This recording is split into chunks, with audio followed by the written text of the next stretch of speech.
Hi guys! Hiya! So we are taking a short break from the UK and we are here in Australia. We have hired this van behind us. We're going to be doing a bit of travelling around. We can't wait to share our adventures with you over the next couple of videos, and we're going to give you a van tour. We're going to show you all the sites we've been to. Stay tuned.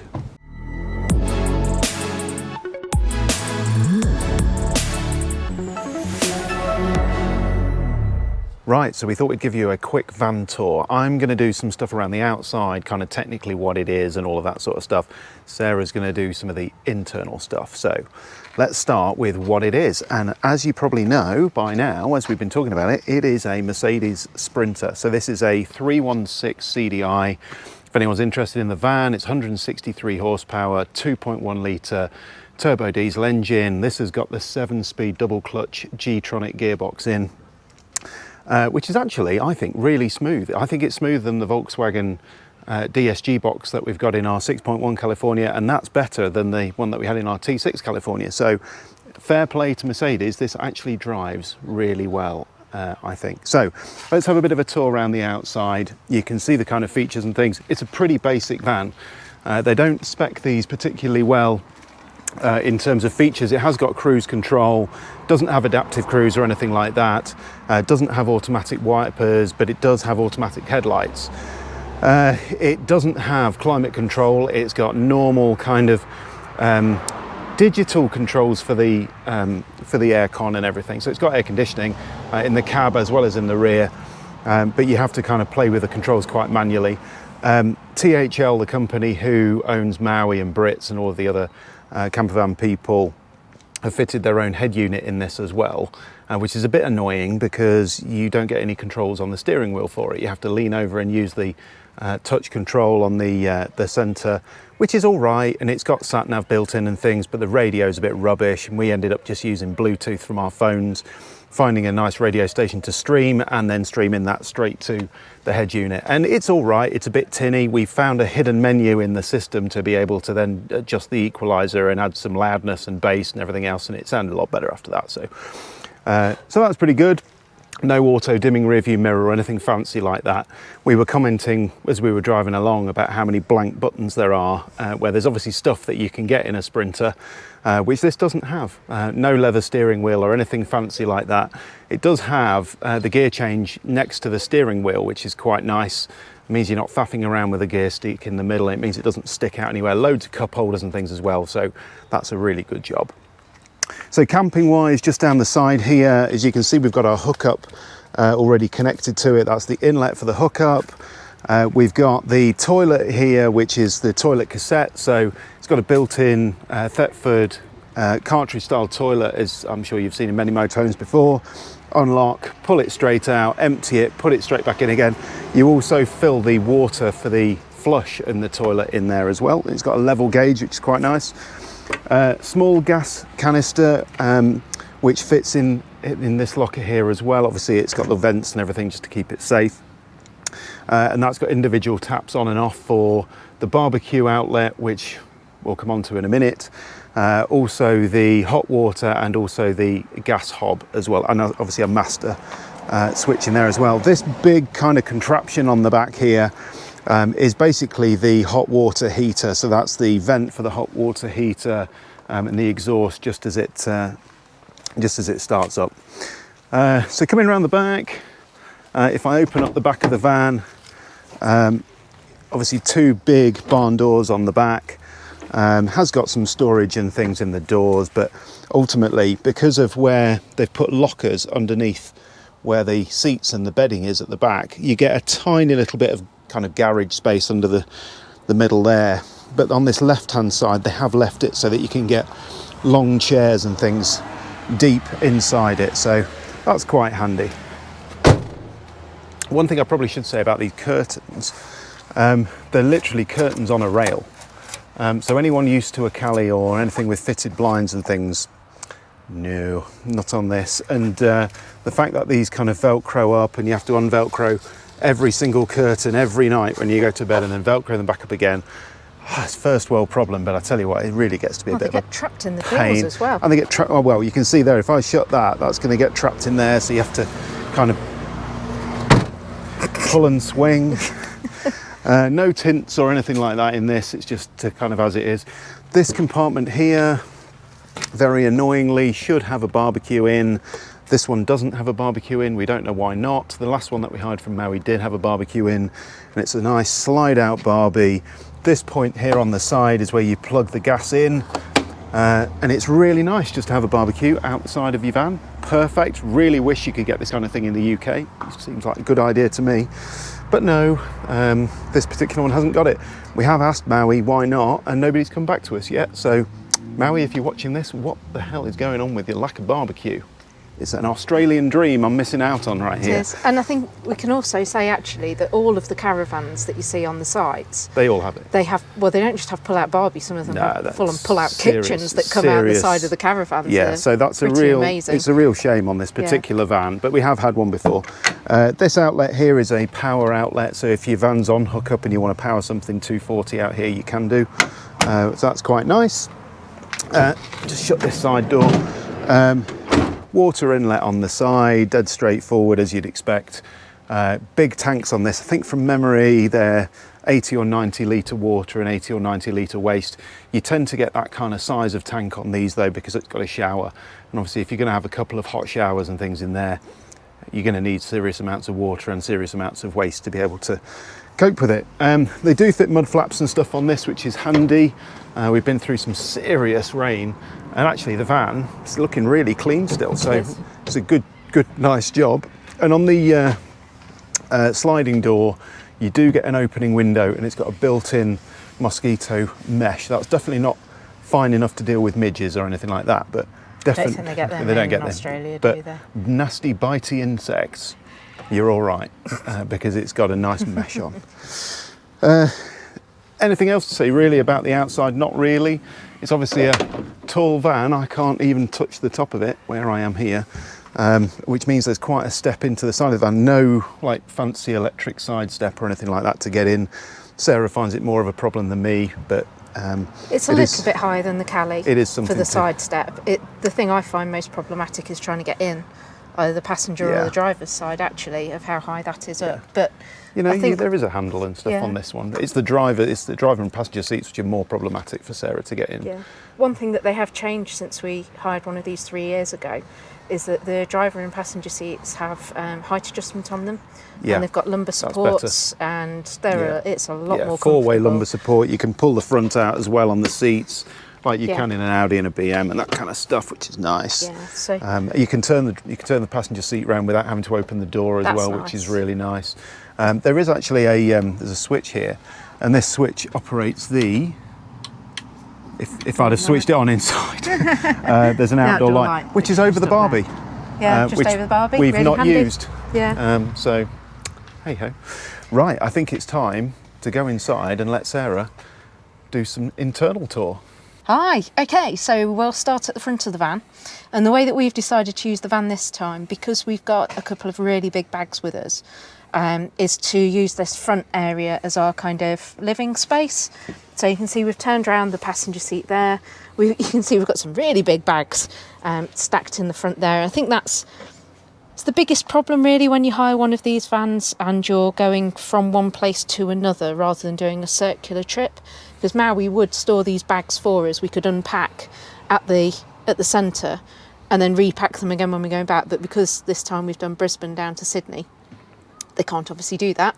So you've got to carry the bags around with you, which is, there's different places that we could put them, but we'll tell you why we've put them there anyway. So this front area here actually folds out to being a third bed. If you want it to, something funky happens with this, which is where this table and its leg gets stored just behind here, so you can pull that forward and you can see the storage is just down there. But otherwise it's a fairly nice place to sit of an evening. Now you can see we've got one of these lockers with the timber unit kind of thing. Now in principle these are superb. In practice I'm having problems because, follow me up here, Will. One big problem here is you open the timber and you can see here, look, that it goes down the back. okay, that's fine until you stack all of your clothes in there that then get trapped in that tamper thing as it moves back.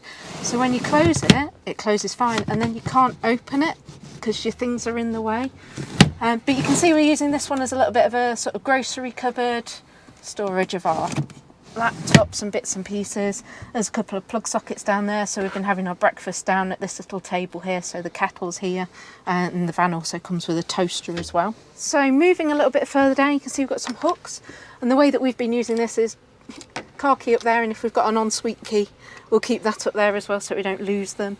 A little bit of drying and some coat storage and things, and that is your main mirror that you get in the van here.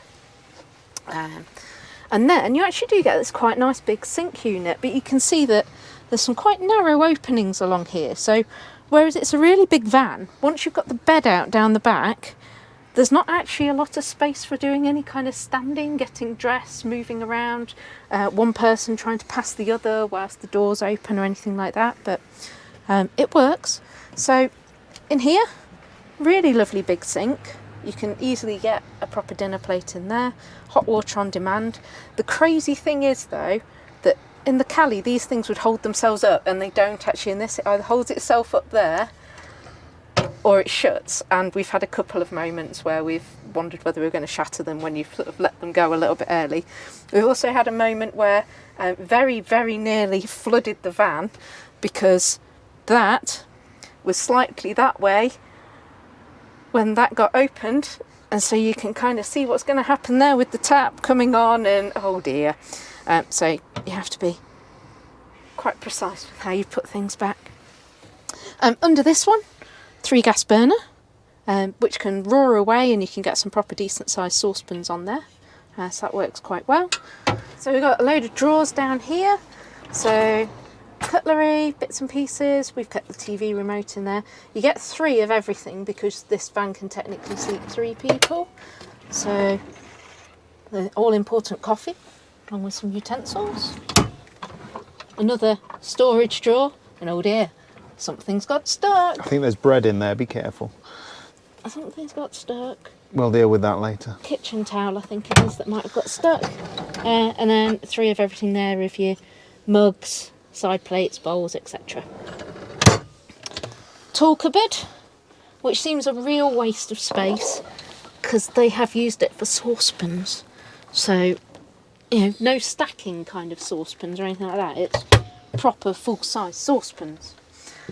And then down here, I think I might have to take the camera off you for this one, Will. You have a proper size fridge. So lots of good space in there. You can see there's quite a lot of beer in there. Well, probably not a huge amount. 6 cans. I think we're doing quite well. And half a bottle of wine. I think there's also a little freezer box just up there as well if we wanted some frozen stuff. But a good size fridge makes things good and easy for storage there. And then some more cupboard space just down here, which you can't open because the bed's out.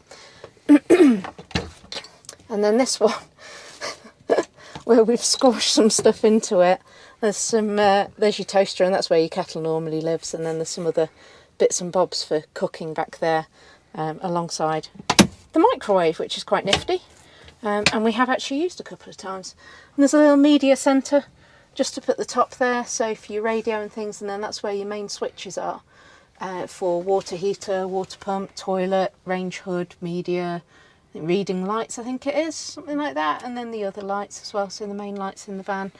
And then above, directly overhead, is the air conditioner, which is a Webasto thing, which heats and air conditions, and you get this little remote control that sits just here. Does a good job. Only on 240-volt hookup though. Yeah, does a really, really good job actually. Yeah, we've used it a good few times, both on heat and on air it was cold here last night, wasn't it? And actually the heating function in it worked really well. Yeah.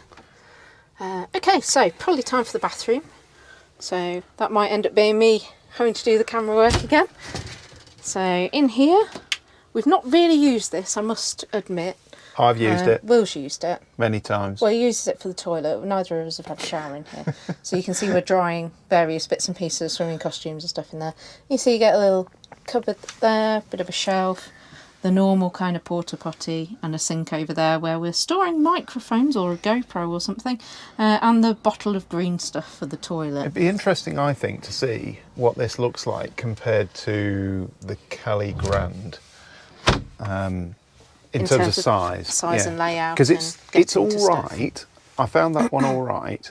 It's all right using it as a toilet. I have had a shower in the one that we hired before, which was the same bathroom, and it was okay. I think it's not the best, because obviously it's not a huge amount of space, but it's a camper van, so you know you lose a lot of internal living space if you have a massive toilet and shower. So a bit of a compromise. But I would be interested to see what the Cali's like. Everything gets wet. I think that's my biggest problem Everything with it. does get wet. And it takes so long to dry it all out again, even if you've got the air conditioner on. Yeah. So It's if just you one need of to those use things. the toilet or something again, that's the biggest problem. So you can see here then, so we switched it back around again. That's the kind of size of bed that you get. So ordinarily in the daytime setup, if you wanted a daytime setup, it would essentially be a big U-shaped sofa. And then you could have a table sitting in the middle of that, and it's exactly the same table as we have at the front. So just take that a minute. I'm just going to take my shoes off and I'll show you how tight it is for me, though, being 6'1". He's going to squish past me. There Right. we go. So what we've actually had to do, whilst he sorts himself out doing that, the back cushions that are meant to go on the back of the bed, we've actually taken them off and we're storing them down here, because it's so tight for Will and he was getting really moany and whingy. And he does like to moan and whinge an awful lot. I do not. Right. So you can see his toes are down there, look, on the bottom of the bed. My head is touching and the his end. head is touching the end. Just here, it's touching the end. Touching. But if you look at, it's touching. It's touching. But if you look, my heels aren't actually touching the end. Just, that's with them touching. Okay. So I've got about, a finger. I've got a finger of space. It's quite a large finger. I've got a finger of space lying in this bed, which actually I've slept really. It's a camper van, isn't it? I have slept really well in this bed, because who sleeps bolt straight in bed? Weirdo. It's it converts into a huge bed, probably kind of super king size. You tend to lie like this anyway, or we tend to be side sleepers, so it works brilliantly, and it is like a proper party bed here. In terms of the sort of mattress, there isn't a mattress. It's the cushions. It's the cushions that create the brown sofa, and then you create the bed by putting in the boards. Yeah, that so are there's there, usually and then they give you this sheet. There's usually two sofas, isn't there? Yeah, there's normally sofa down one side, sofa down the other side, and one down the back, and then you can have a table in the middle as your sort of daytime setup if you want it. But that said, we've left this out, haven't we, for pretty much the entire trip? Probably a good 5 or 6 nights, haven't we? Because it is a faff trying to make this up and put a sheet and things over it. It's actually really quite tricky. So we've kind of tended to find that actually just putting our bags that are mostly empty, shoving them into the driver's area. There's kind of a special mode that we put the van in when we're moving around and travelling in it, because obviously clearly at the front with that table and everything else we can't drive along like that, so all of that table and pole and everything stores in the front behind the third seat, and then obviously with both seats facing forward, we then stack our big trolley bags that we've brought with us, we stack those behind the driver's seat, so if we have to brake hard on the motorway or anything like that, they're not going anywhere, they're nicely safely secured. And then as soon as we pitch up somewhere and we know we're not going out in the van again, we'll get those bags out, turn the driver's seat round, get the table out, get those bags into that kind of driving area at the front out the way, and then we've got a nice seating area, and then when we're ready to go to bed, you can just come and hop straight in. It'd be really interesting to know what you think about layouts for motorhomes in particular, so not camper vans. I'm thinking more motorhomes and large vans. Would you prefer a fixed bed, or would you prefer 2 individual sofas which convert to a bed? Do you mind setting up a bed every night? Because I don't know, having this van has given us a bit of food for thought really in terms of different layouts. So let us know in the comments below what you think and what you prefer. I think for definite for me, if they're going to put tambour doors in, they need to blank off the backs of them. And I brought my packing cubes with me, and I'm not going to open this. My stuff's all this side, and it is an absolute Mine's pain. fine. His is only fine because I folded all the clothes nicely for him. He just threw them down the van at me when we got So out of the van. let's just pass me the camera over. I'll just finish off a couple of bits in here which are quite handy in terms of the design. So these couple of tables that we've got here, those couple of tables fold away. If you just lift that up and then you push those alarm things down, they fold down out the way, and then the table folds out the way if you want to. Ish. But If the bed was not there. we've just left them. Yeah, and you have to watch it. We've found no reason to take them away at all. If you were using it as a sofa and things, you might put them away, but then you'd probably want it for your drinks. A couple of sockets there which are powered off the hookup, microwave master switch, just turn it on and off. TV, which is completely pointless because there's no air and no antenna on this vehicle at all. Yes, of course, you can put a DVD in it, or you can plug a HDMI cable in and put stuff on it. We just haven't bothered. We're on holiday to get away from the TV if we can help it, not watch it. And that's about it. This is our nice little Mophie wireless charging pad. Very, very fond of this. So that's an Apple Watch charger. You've got a modern iPhone charger, MagSafe charger, and then that's basically any other wireless charging. That's a little shape there for AirPods, but Sarah's been charging her iPhone on it, no problem at all.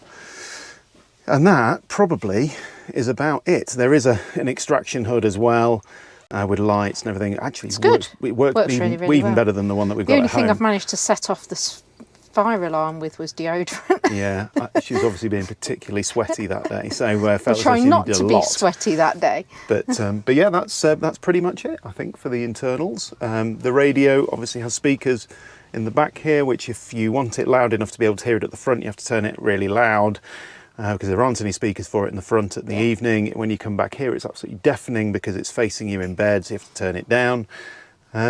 But all in all, I think it's a really, really nice designer van. Yeah, really Overall, nice design. yeah. There's some There's some bits and bobs which yeah, aren't his brilliant, curtains but are a blooming faff. yeah. But And it's, Will did manage to bring down a curtain.